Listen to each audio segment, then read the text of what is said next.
Okay, then I go first. Always write power, Dynatrace, also CNCF tech, app delivery, and responsible for, amongst other things, open source at Dynatrace.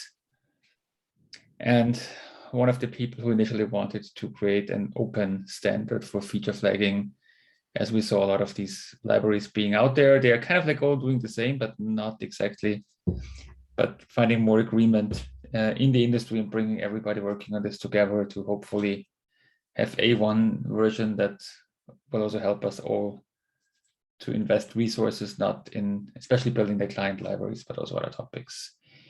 And I pass on to Kevin.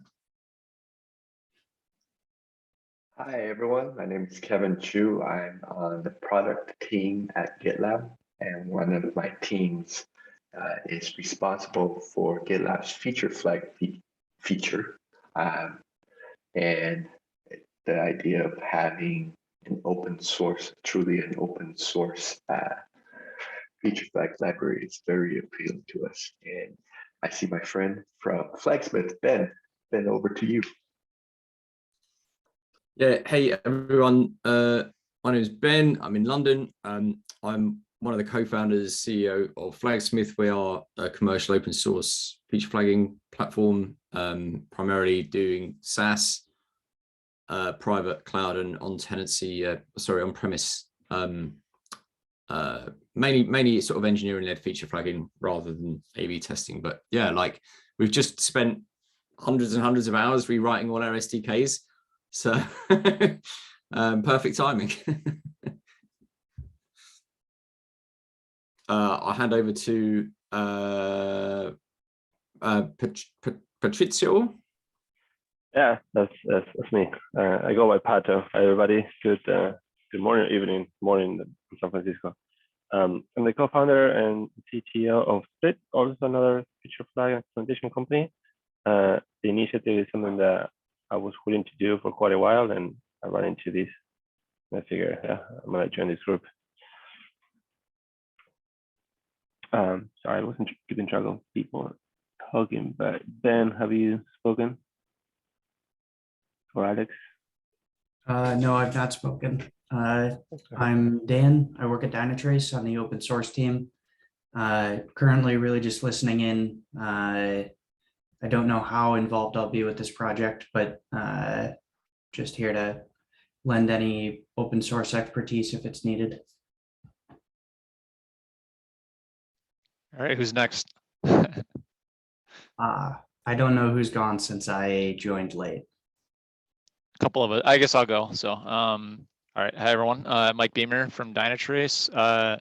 Focusing on lifecycle observability. I have a really strong interest in seeing where we can basically tie feature flags to observability data. So it'll be part of the presentation itself, and a really strong interest in just feature flagging in general. So I think, Alex, you still haven't gone yet. Go ahead, please. Sure. My name is Alex Jones. I'm the director of Kubernetes at Canonical. So that's everything Kubernetes, from micro-K8s to charmed Kubernetes to our customization of operators. I'm excited for this group because I think that there needs to be a standard in the space. There are a lot of companies commercially who are doing great things, but it'd be good if we could have more of an open source agreement on what looks good to us. So yeah, excited. I'm not sure who hasn't gone. Let me think. Oleg, have you gone? Yeah, I guess I'm the last one. So yeah, there's a couple of the Michaels out there. Yeah, we have the Michaels. Yeah, we have three. We only covered one. So I'm a member of the Dynatrace OSPA. I'm a CFTOC chair, also Captain Jenkins. For me, feature flags in open source always a pain because there is no standard solution. It's my key interest. And also I'm happy to facilitate this initiative because I agree with Alex. It's definitely a gap in the open source standards now. There are many open source implementations available to many, but having industry-wide standard would be super useful. So then I need to choose one of Michael's, right? So Friedrich then. Yeah, my name is Michael Friedrich. I go by DNS Michi on social, and I'm a developer evangelist at GitLab. I'm super interested in everything ops, CD, and observability, and I'm hoping to learn something new myself and also contribute with crazy ideas or more things. Did we miss another Michael yet? No. Yes, me. The third. Sorry. Yeah, go ahead. I'll finish the Michael Trinity in this case.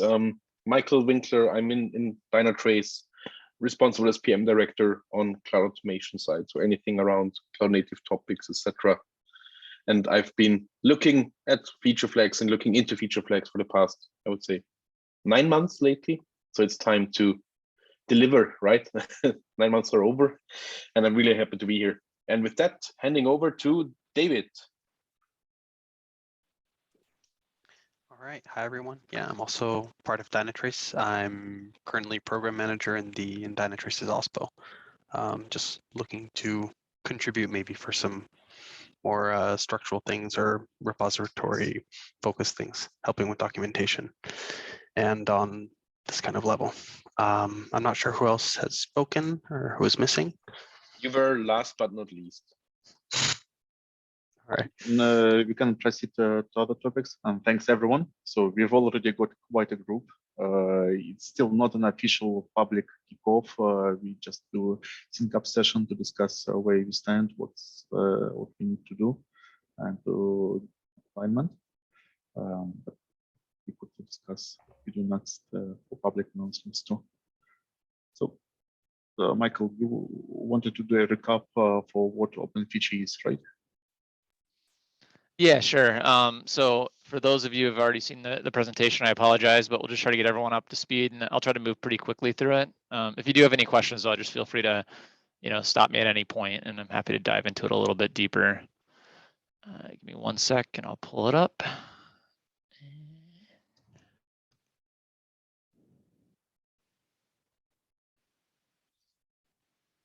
Let's see here.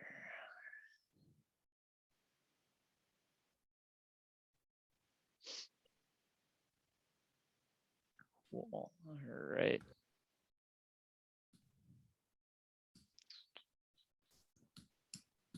Cool. All right. Can everyone see the screen real quick? Thumbs up. Looks good. Okay, perfect. All right. So obviously we were talking about OpenFeature here. And part of it is focusing on the cloud native feature flag management aspect of it. But also, as we'll kind of dive into, it's also more probably about the spec, and that's probably why most people are here. So see, there we go. Perfect. I think. Here we go. Sorry about that, technical difficulties. All right, so basically a big inspiration for the structure of the project was OpenTelemetry, which we feel did a really nice job trying to commoditize agents effectively. That's a pretty complex part of observability. So for those that aren't familiar, OpenTelemetry is effectively monitoring or observability data, and it's a way to capture that in a uniformed way. One of the big value props of that was we could effectively let the community help contribute to the agents to collect data. And we thought that was a really good way to handle feature flagging as well. So we really wanted to model this this organization off of that one. And really our first goal would be to define that open standard in a vendor agnostic way. So keeping in mind some of the existing use cases as we build out the spec and make sure that we account for all of those. As part of that, once we have the spec in place, we'd like to build a unified API and SDK. We'd also like to provide a developer-first cloud-native reference implementation. So that's something we'll get into in a little bit. And then obviously support some extensibility for commercial offerings. So the initial developer, first cloud-native implementation would likely be, missing certain things like audit logs and permissions and things like that would be more enterprise-focused typically. Cool. So the current ecosystem, we talked about this just a little bit at the beginning, but there are quite a few different SDKs for all the different vendors, and they're effectively doing the same thing. So we sort of view that as a an issue, or it'd be nice to kind of commoditize the SDKs themselves. They are open source, and I think a couple people on this call can probably say that there's a bit of a limited ecosystem around that. But they are open source, and that's pretty standard. You can definitely look into basically all of the SDKs for all of the vendors, which is something that I've done in a lot of cases. So I can kind of talk about that in a bit as well. This tends to be a big one too. There's a lot of vendor lock-in at the code level. So it actually, to switch feature flag managers, you would have to potentially touch hundreds or thousands of files in your code base in order to switch over to a different vendor. They're not really taking advantage of some cloud native capabilities. And the other piece that I really like from my perspective that's really interesting is some of the missing integrations with observability, specifically OpenTelemetry in this case, where I think we could really enhance monitoring capabilities by adding feature flag information to distributed traces. And maybe one word here, I mean, we have some vendors here, and obviously you might think, well, we as vendors actually like vendor lock-in. That's not that bad, arguably. Well, first of all, the users don't like it. But we also thought about this if, like in the way with OpenTelemetry, if specific vendors come up with middleware and other components that can be controlled via features, it's still hard to figure out which feature flagging solution they should be using for their components. Like think of any middleware layer that has maybe several features that you can turn on and off, which you might argue it goes more into how you would like configure these libraries. Still, it's very unclear how to easily integrate it. And in most cases today in these scenarios, we see like very much also then library specific configuration files, which are hard to integrate into a wider feature flagging solution. Yep, exactly. Thanks. So cool. Moving on to the proposed solution here. So basically starting off with the open standard, like that has to be kind of the basis for this whole project. And once we do that, we can, or possibly in parallel, we basically develop a spec compliant and vendor agnostic SDK. So vendor agnostic part is interesting there. So if we can accomplish that, it would allow users to start off with OpenFeature and change backend technologies based on their current needs without having to change their entire code base. Like to integrate with cloud native technologies such as OpenTelemetry, which would allow for enhanced distributed traces for those that are familiar, metrics, and then another interesting piece that OpenTelemetry could provide would be request scoped context, which would actually allow you to pass context across services in your application. And then the last one would be providing a Kubernetes focused reference implementation. So looking into what Kubernetes provides, there's some really interesting opportunities that would allow us to build a really complete feature flagging system based on the technologies that are already provided by Kubernetes itself. Let's see here. Cool. So the architecture diagram here is extremely high level, but it does give you a rough sense of what we're thinking. In this case, we would create or use the operator pattern and a custom resource definition, which would basically represent the feature flag itself. That could be pushed to a feature flag sidecar, which could likely be written in a single language. And then we would have the different language SDKs be able to connect to that sidecar in order to evaluate the state of the feature flag. Cool. The specification, so it's currently in the research phase. This is where it's really interesting to get some feedback on what type of research would be useful. And there's probably quite a few people on this call that has already done quite a bit of research as well. So where we can kind of combine notes there, I think that would be very valuable. So far, the research has been focused on backend feature flagging, although client has been a huge topic as well. And that's something we'll have to tackle in the near future.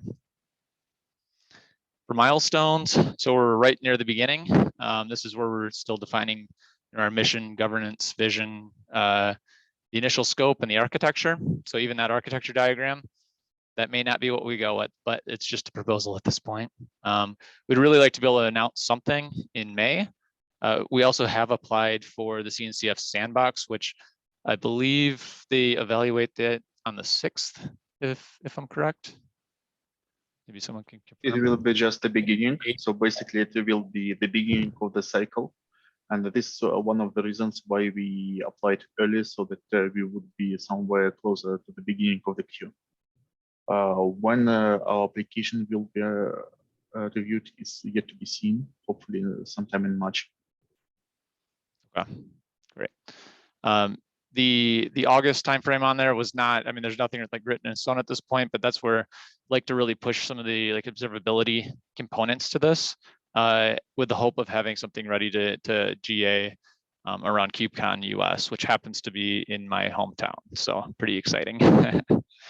All right, so what's next? So what's now? We are still kind of in the project and governance bootstrapping phase. A lot of the repos out there are still marked as work in progress. As I mentioned just a second ago, that we have applied for the CNCF sandbox, and the cycle starts May 6th. So hopefully we hear some information, relatively soon. We have reached out to a number of potential contributors, including yourselves, and then just working on summarizing some of the research and the initial spec of the draft, or draft of the spec, excuse me. What's next? So coming up with more of a finalized specification, working on that reference implementation POC, and then doing a little bit more public announcements. And yeah, basically, we'd love to have you guys on board. That's the pitch. Yeah, any questions? Yeah, I'd just love to know what the current cadence is, because I think it'd be really useful to have some meetings that are organized, in a sort of a bi-weekly fashion that we can start to synchronize on this. Like, we need to definitely have a working group around the architecture. We definitely need to understand the scope and the non-goals of the project as well. Sure. Do you have a proposal on frequency? Usually it's every 2 weeks. Yeah, I think bi-weekly is probably appropriate, Okay. because there'll be a lot of, in the early days at least, it's going to be a bit of a bell curve, right? There'll be a lot of activity that we need to front load. Sure. Yep, that makes sense. Well, Ola, would you be able to handle getting that lined up? Yeah, so I didn't want to schedule regular meetings until we got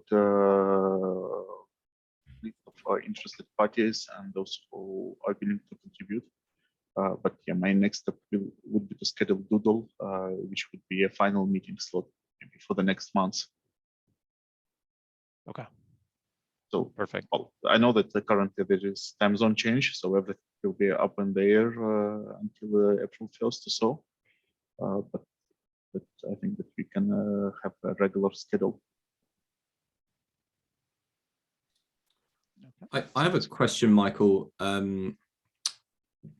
Do you intend to like have a second, is this meant to be a kind of a lowest common denominator kind of platform to build additional aspects, a version 2 of the specification on top of? Or because the thing that I've found is like a lot of things in computer science, they seem simple on the surface, but they can get complicated the further you dive into them. And I feel like there's a lot of kind of nuanced questions that it's taken us many years to kind of figure out in our heads. There's I'm just curious to know, like I'm fairly naive towards these sorts of projects, so I'm just not sure like if it's common to have like try and get a version 1 out that's simple and does the core use cases, but doesn't try and do anything too elaborate.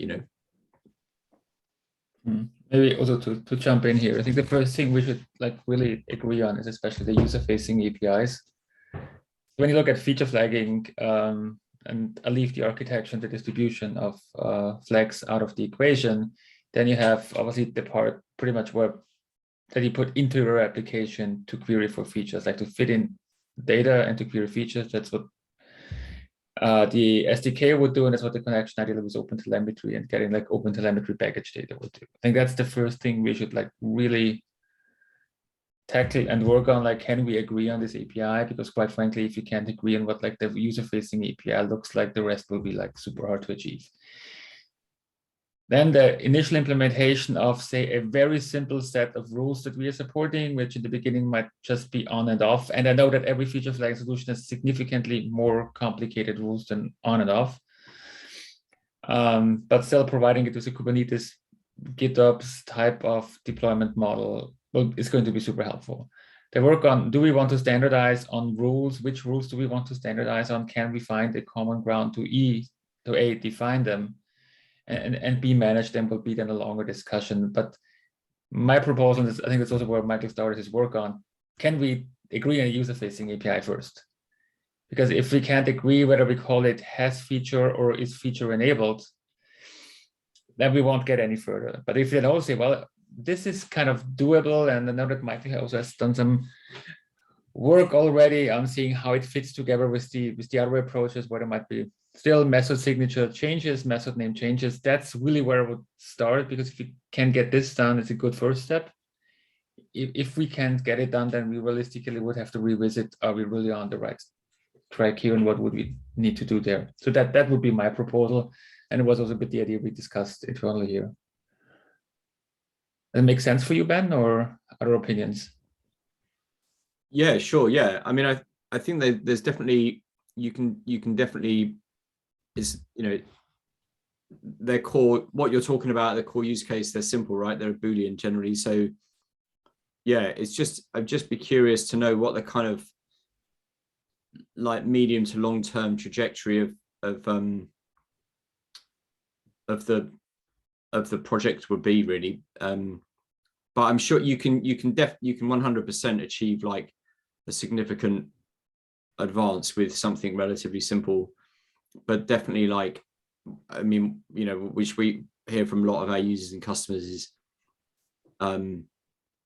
yeah, that you know, they're interested in much more complex parts. But I'm just curious to know if that's part of what the roadmap looks like, basically.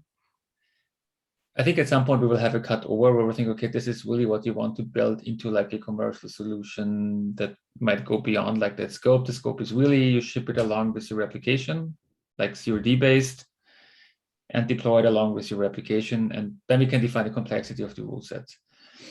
And as we also obviously know that people have also offerings that go beyond their open source capabilities, something like role-based access control, complex workflows, all the things that you actually build in your product as well as today might actually might make it into the open source implementation because they're covered in other ways, or they're too complicated, or also different people here have simply different opinions based on the people who they work with. And we say, well, that still doesn't matter. What I still envision from this developer-centric workflow, I'm a developer, I'm putting in feature flags in my code. I want to test them, I want to play around with them, and I want to communicate them to my SRE team. And I might not even care which tool they're using, because actually it might be a different tool that I'm using. I might be totally fine with the GitOps-based OpenFeature implementation, but for some more complex or more advanced workflows that the SRE teams are using, or that feature rollout as part of customers is used, and other things that I'm not even involved in, like if I'm writing, say, the new card feature, I want to tell you how you can actually enable it. It's available in the code.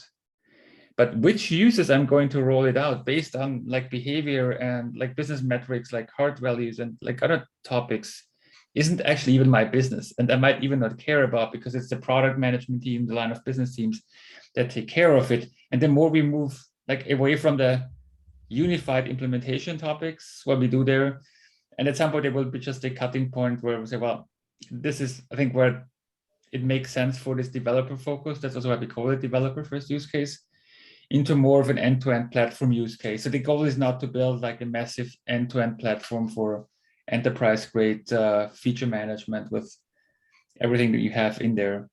But other things might make sense, like if we get all the features that are enabled or not. Just exposing simple Prometheus type of metrics about what we're already collecting on feature requests might still be useful for other people as well. But I hope it makes it a bit clearer. But I think that the point is, well, once it's beyond, this is the feature, here you can turn it on and off.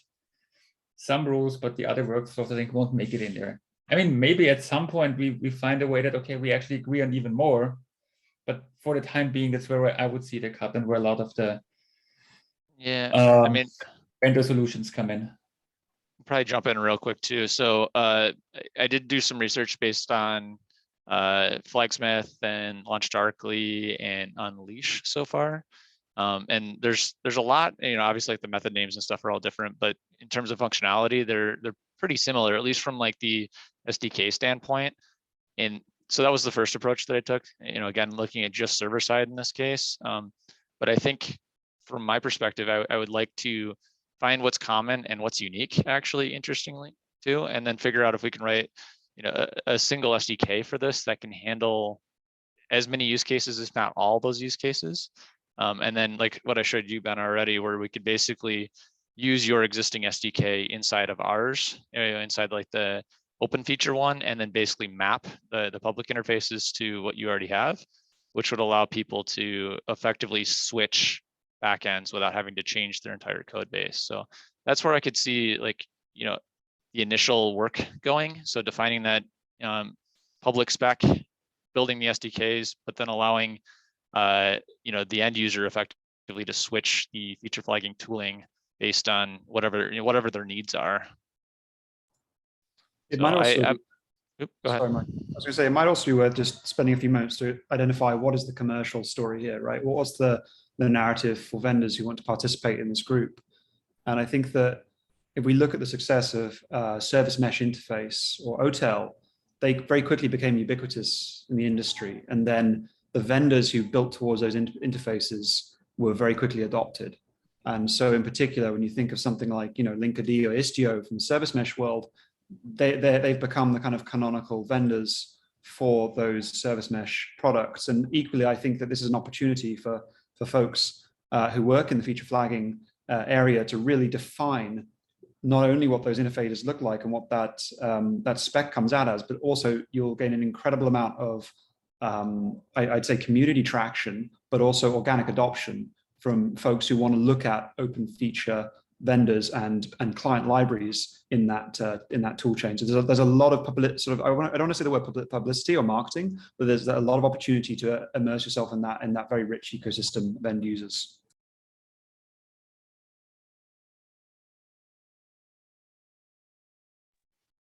Yeah, makes sense. Yeah, also the adoption will be easier. Like just think about it, because I see like production tooling being different than developer tooling. So developers go with and usually much easier and faster to use solution that's way closer to the code, and then moving into more of an enterprise grade solution. And that's technically what every vendor is providing today. But also think of it like when people start there, you wouldn't have to say, well, it's great that you took open source SDK, whatever it is, and now you want to switch over to a different backend. That's also how, to Alex's point, how OpenTelemetry is differentiating. You don't have to touch your entire code again. And then again, you might use third-party components.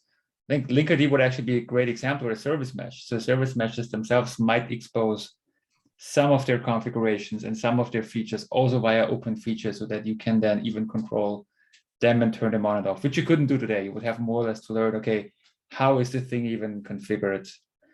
And which features might I be using as well?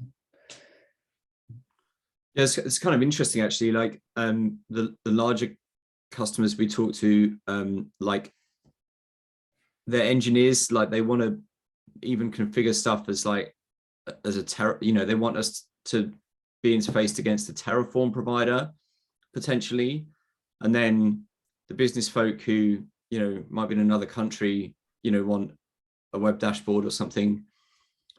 And so if there's a common interface that can service both of those folk, which is kind of what we're talking about here, that's really interesting. And then, vendors can sell into the business folk, and the engineers can have their Terraform provider, and everyone's happy, right? Like at the moment, that's still this. But I mean, some vendors have that, but they have that lock-in. And I feel like we're kind of at that point in terms of like the maturity of the sector, where yeah, people have realized that it's I think they're becoming more and more cognizant now that it's like a huge choice that they're making, that they're going to have to you know, that they are like lock-in is something that comes up fairly regularly with our customers, and I feel like the long-term solution to that is that they you know, they really shouldn't be for basic level stuff, which is why we're happy to be involved in it, really.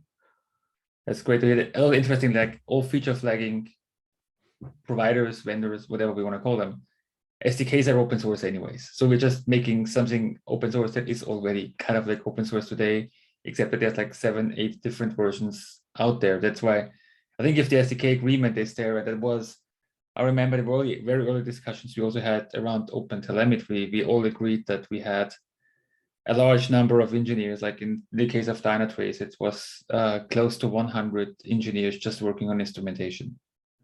If we can cut this down in half, it would be great and get the same data quality. That was a massive business driver for us back then as well. So that's why I also think like having this SDK, like very high level and abstract in a spec type of format, the same way like an OpenTelemetry defines also in their spec what should be provided in the API. And if you can agree on this and say, well, if this is what we want to implement, and then still having the ability for individual providers to add additional functionalities in there in a way that it's still compatible with the users, I think this is still something where we have to think through. Yeah, I've been pretty verbose that I'm not a big fan of distributions per se because they're confusing sometimes, but like especially having a dedicated layer, and I think the layer here is clear. Everything that controls, manages, reports, adds automation is not part of the core feature flagging solution. I would even compare it, like even to some extent, to like something like an Envoy where you could put an Istio then on top. We are more the Envoy. I think that's what we want to build more on that side. But still, and that's why we have the implementation in there. For developers, it should work. I mean, if you just have an API, it's for the developers. So what? I put the feature flag in there, and there's nothing I can actually use it. Even if you look at projects like OpenTelemetry, like OpenTelemetry is great, but by itself, you don't get any data. You need to connect it to your Prometheus, to your Jaeger, and other solutions. And we have to ensure the developer-focused end-to-end experience. And that's like the minimum piece that we should put into the open source end-to-end solution, which I believe leaves a lot of room for everybody here to still build additional functionalities and capabilities on top of it. But was there a specific reason why you guys, Michael, were thinking of focusing on server side rather than client side?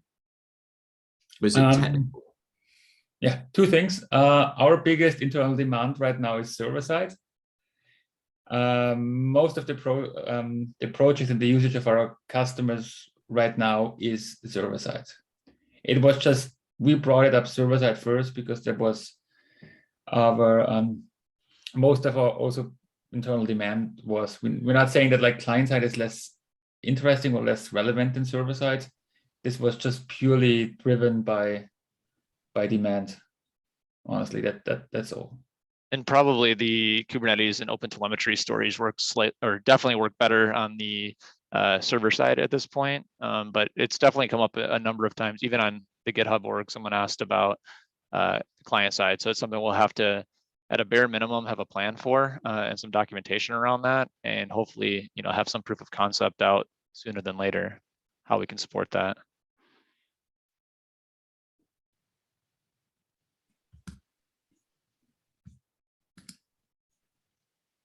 Okay, so any other questions before we come to like planning what we're going to do after we leave this meeting? I think Mike, you still have the research status in there, which would be next, but I want to give. Yep. So I'm going to look into Split.io. I'm going to also work on some at least document how what the client side looks like as well. It's come up enough times that I think I need to at least put some research into that. And then also work on that commercial path, like what that could look like as well. Did I miss anything? Double down a little bit on the client side. I can tell you from my own experience.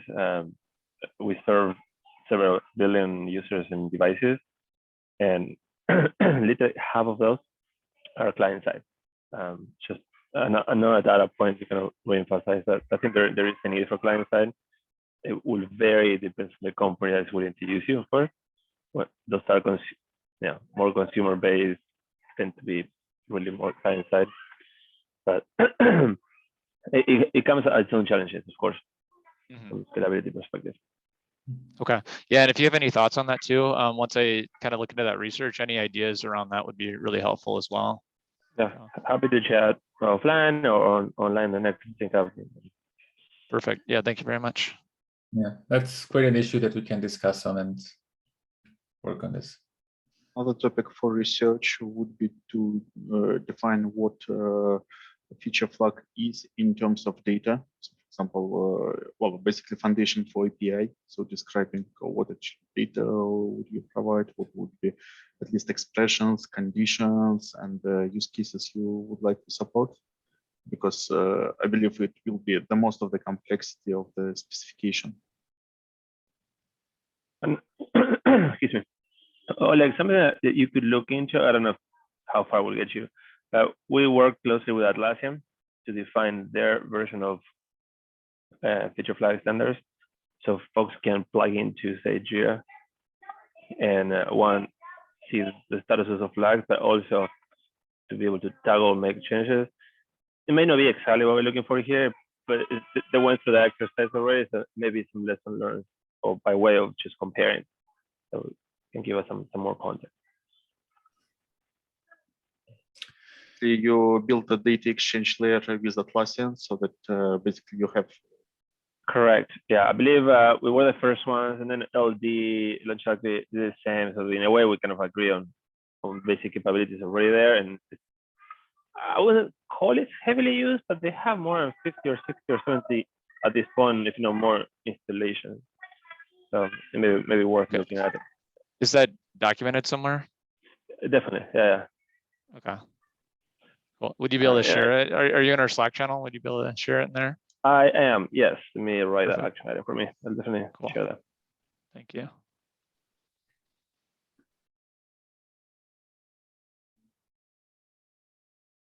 Okay, so yeah, I think the next step would really be maybe to offline start with the 0.0.1 version of what the API spec can look like and what we can agree on. I think that would be the first issue that I see we should start to work on. Okay. Yeah, I think it's very valuable to have at least 2 feature flag systems in here, so we can really get some interesting perspectives, I think, and then hopefully that really helps make sure we don't, fall into mistakes that you guys have already kind of solved. So yeah, I definitely try to leverage your expertise in this area. Yeah, and also we were deliberately not pushing something out there and wanted to get together with the group because we want this to be a collaborative project and not like this is what we want. Well, we want all of you to actually work with you on this. So I think for the next meeting, bye, Pato. Mike, I think we should really discuss the first version of what an API could look like based on your findings. And yeah, I think maybe for the next one, I could even potentially have some code samples or something ready, so we have something to look at, if that would be helpful. Maybe it would help bring it to life a little bit more if I could show a basic idea and maybe a high-level spec and chat about that. There's also some, maybe this is slightly ahead of where we should be, but Alex had brought up some information about the architecture as well. Potentially in parallel, we could talk about what that could potentially look like, because they're related, obviously, but there's no hard reliance on the SDKs or anything for that piece. So, Alex, if you have any ideas on how that could potentially fit into the Kubernetes world, that would be really helpful. Sure. Is the time, by the way, today good for everybody? Because if we set up the meeting cadence, this time should work. I mean, today everybody had time and we had to bring a lot of time zones together, which is always very hard. So I think it's the hardest usually for the people on the West Coast because they have to get up. It looks early. nice and sunny for Kevin, so I think he's good, right? Yeah, this is actually perfect for me personally. Yeah, so Dan, what time is it at home? Oh, sorry, go ahead. Just wanted to say that we are switching to summertime soon. So if we keep the same time in UTC, yeah, everything will change a bit. Just get ready to that. Okay, I can be pretty flexible, so whatever works for everyone else, I'll make work. So then the next meeting would be an initial draft discussion of the API spec and some deeper dive into the architecture. The architecture, yes, maybe tentative. Maybe Alex, I can reach out to you on Slack or something if you have a few ideas, and we could at least get something down on paper at a high level to chat about. But I think probably the focus will be on the spec side, just to get some alignment there. So that sounds good to me. Yeah. I can try to have that prepared in 2 So weeks. if the meeting is in 2 weeks, can we make a very first proposal, maybe sometime next week, so that people can prepare and see whether it would work for them, that they don't see it the first time we join the meeting? Yeah, that's fair. I'll try to be as transparent as possible. So I'll put it on GitHub then, probably as a PR or a branch at least, and then I can put it in the Slack channel too.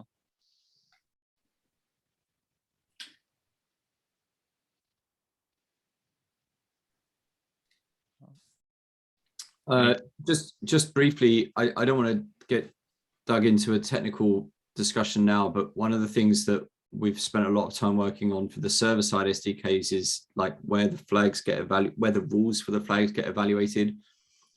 And that's something that's, I think that's kind of a technical challenge. If they, this is why we've been rewriting our SDKs to bring the engine into the SDKs so they can be evaluated very, very, very low latency. And so maybe this is just because we've been working on this a lot, but that's the thing that's in the front of my mind is that's a big question. And it's something that is less relevant on client side SDKs.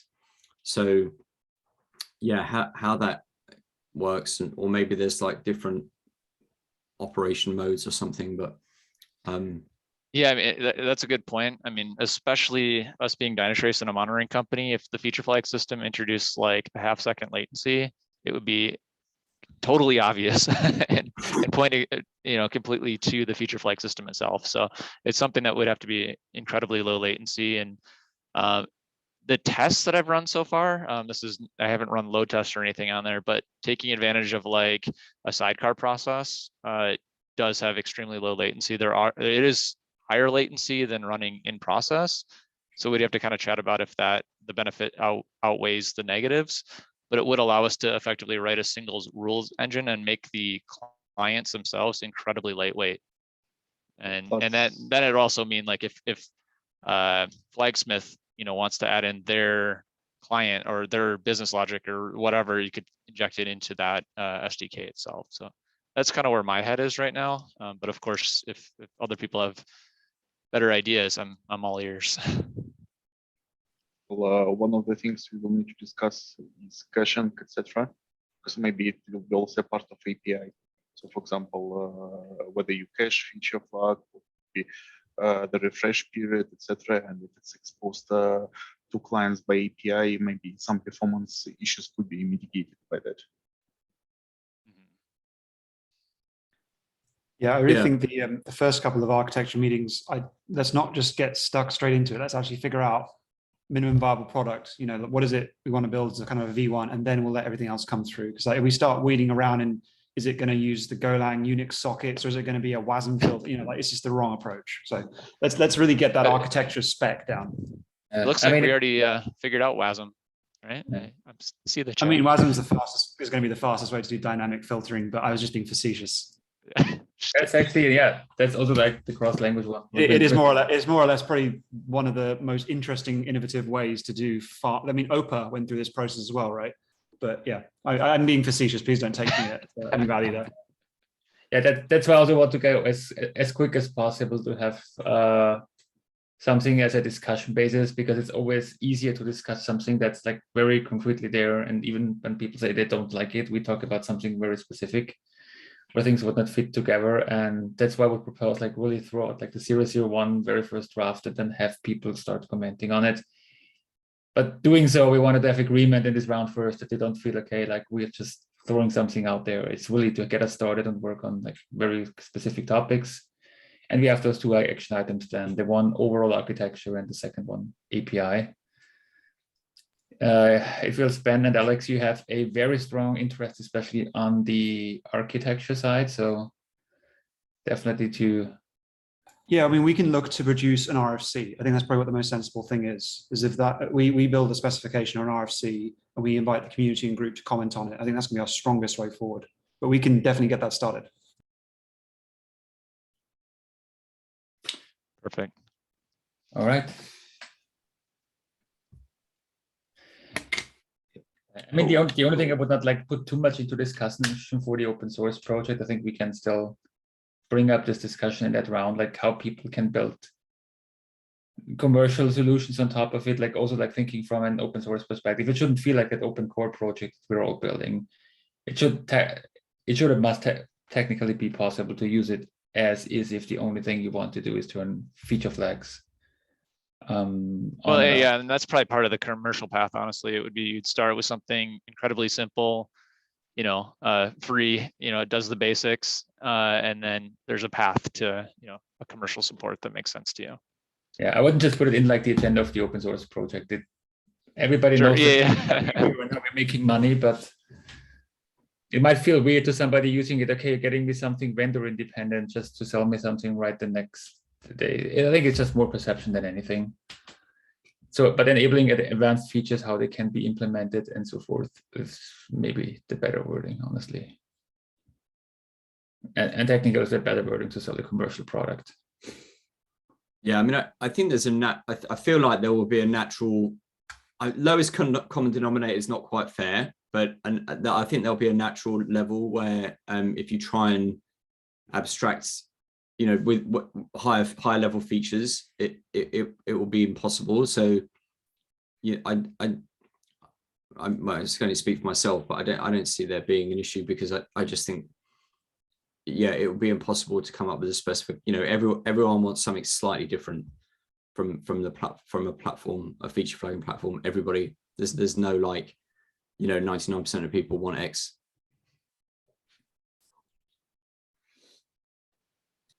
Yeah, I mean, is there any examples that you can think of something that's a little bit more maybe specific to Flagsmith?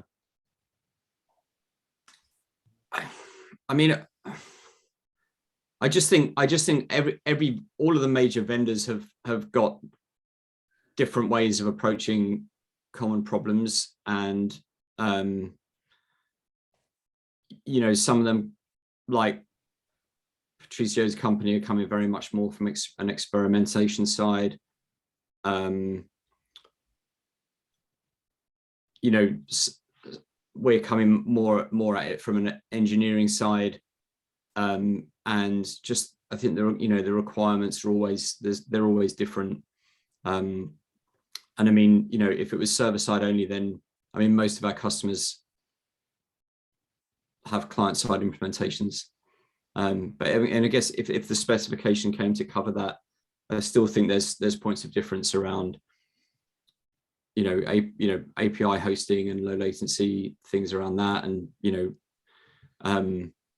like's already been mentioned, access control and authorization and 4eyes approval and a whole bunch of stuff, that workflow management that I would expect wouldn't be in scope for a open source implementation, right? Correct. Yeah. Okay. Yeah, well, I have my notes. Is there anything else? Kevin, Michael, you guys have anything? Or Michael's? No? I have nothing to add, but happy to help. Anyway, so I'll follow along, Michael. You have any graphic artists? Dive in. You want to help make our logo? Have a nice one.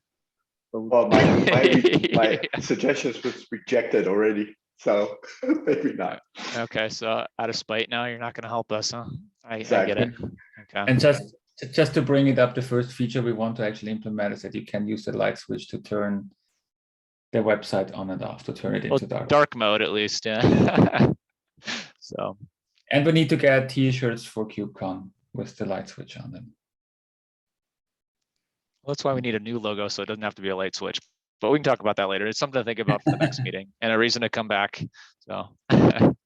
Okay, yeah, but let's really try to get the first version out, get the team together, and have some asynchronous collaboration that we have things to discuss, especially on the API side. And getting things out there. Again, maybe also last but not least, all of the work right now done on OpenFeature. I mean, we moved it into the CNCF to have it foundation governed, that it's not like driven by one organization, but rather foundation managed. But everything, even right now, is all Apache 2 licensed, obviously. So there should not be any issues, and there is no Dynatrace CLA bot or anything behind it to enforce something like other companies usually do. We will need to do, we will soon need to set up a bootstrap governance. So there is some charter draft in the community. I do not think that today is right time to discuss it, especially timing. But for the next meeting, it's something I would definitely suggest, so that we discuss how this works, how many members we have, who would be these members, and how we organize the elections going forward. Would be also a topic for the next one. Yeah, I think at least the charter and the goals should be clear. I think it helps also with decisions what we want to work on and not work on. Yeah, so the charter is already published. So thanks to Daniel for feedback, to Michael. But yeah, everything is up for changes. So if you have strong opinions about how governance should work, how we can ensure vendor neutrality, assuming that there would be multiple participants, then please feel free to contribute. There is governance charter in the community repository. And basically any comments, any feedback would be also appreciated.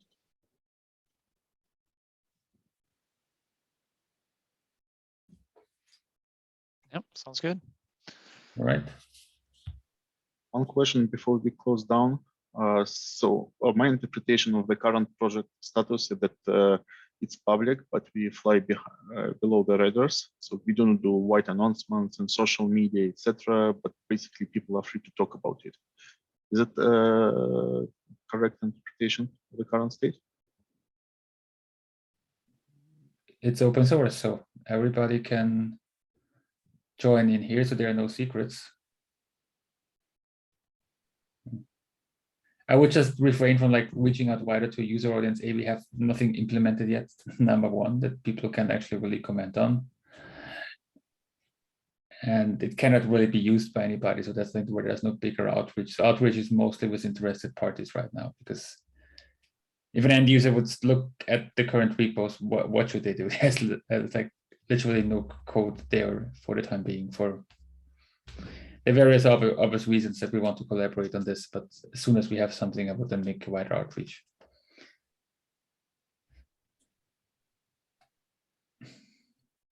I think that the inverse question, or the inverse answer to the question is yes, we can talk to anybody who we want to talk about this. I wouldn't see why not. Okay, great. So I just wanted to confirm because again, project launches are completely different. For me, it's perfect approach. Yeah, everyone I mean, we want big social media outreach. Hey, try OpenFeature right now, because that would be a very short trial. Okay.